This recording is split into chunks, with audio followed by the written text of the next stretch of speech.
I'm really thrilled to be here. This is a wonderful gathering. Thank you, Kevin, especially for getting the ball rolling. So that's actually a picture of my daughter who's 9 now, but she was 7 at the time.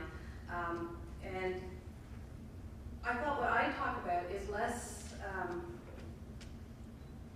a sort of how-to of a specific project than sort of a macro look at some of the theoretical and philosophical issues that we're grappling with in our augmented reality lab, and to give you a little sketch about what we do and how we've come to this point in AR, where essentially the present right now was on our wish list about a decade ago. We started early in 2004, and we received enormous help from the graphics visualization and usability lab at Georgia Tech. Many of you in this audience will know Blair McIntyre. I came to AR through Jay Bolter, and they're two of the most intellectually generous people, creative. And it occurred at a time in the Canadian Academy where there was really excellent funding for digital media of this type. We were funded through the Canada Foundation for Innovation and developed a sister lab to the augmented, now I guess it's the Augmented Environments Lab at Georgia Tech. So we started off with with an advantage in terms of our structure. We have a really excellent, expensive IS-900 tracking system that is probably still one of the best tracking systems in the world, and we probably have the largest tracking system of that kind in a fine arts context anywhere in the world. So we started with sort of this rich legacy of some code from Georgia Tech. We had this great facility, and then we had renovations, and it went on and on. And so we actually ended up with a dual approach where we started working with computer vision scientists and doing paper-based and augmented reality on the cheap. We've got a number of advantages in our lab, namely that at the beginning, we were very interested in seeing what translatable skills people brought. We're located in a faculty of fine arts, so we knew that we didn't have a comparative advantage in fixing the registration problem.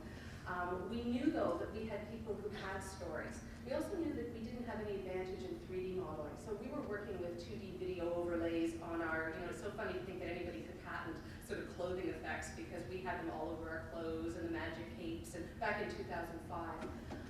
My daughter here was also working with this as an expressive tool. Right from the beginning, we thought that if we weren't able to be a boutique lab who could work iteratively between technology and content, we wouldn't really have very much to offer. So from the beginning, we started to, first reluctantly and then with considerable excitement, had to build the kind of tools that we wanted. We're very interested in expressive tools for artists, things that children could use.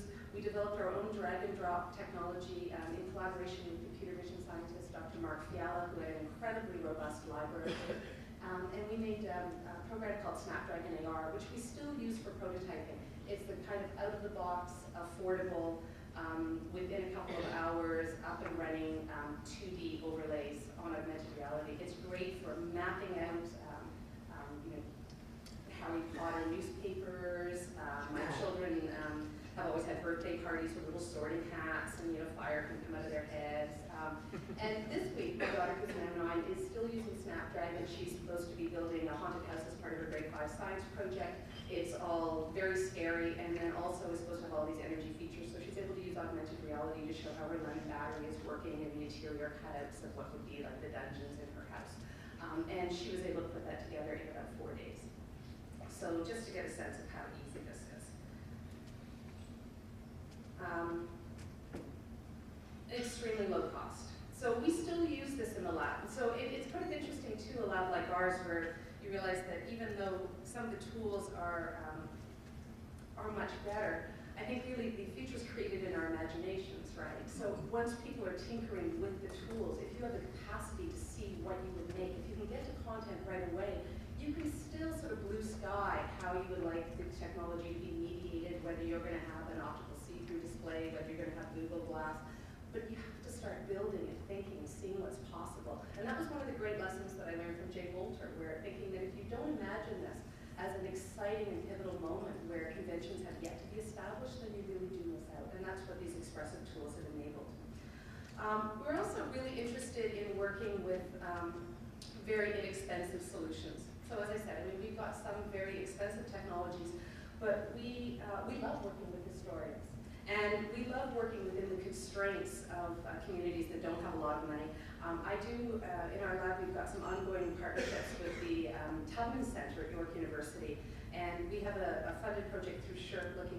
Stories of the Underground Railroad. We actually have a couple of funded projects. And so groups of undergraduate and graduate students went out and did the historical research to find these new stories of the Underground Railroad. And we wanted to bring these to the curriculum for students from like JK to grade 6. And the constraints were it would cost nothing, the schools could upgrade nothing, there would be no equipment, and there was no budget. So we thought that what we would do, and it would be nice if students could also make them themselves at the end of it.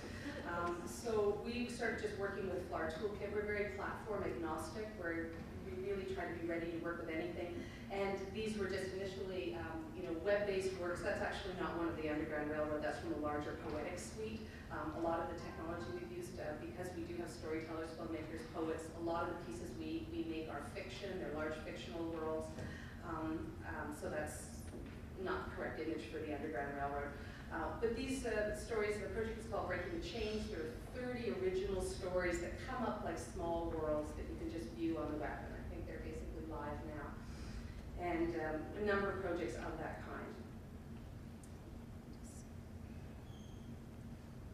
We also use some of these really easy paper-based technologies for projects, kind of historical reconstructions. We're doing historical work looking at Expo 67, which was this amazing time of expanded cinema, and just using these markers to create models and to show people what that was like with very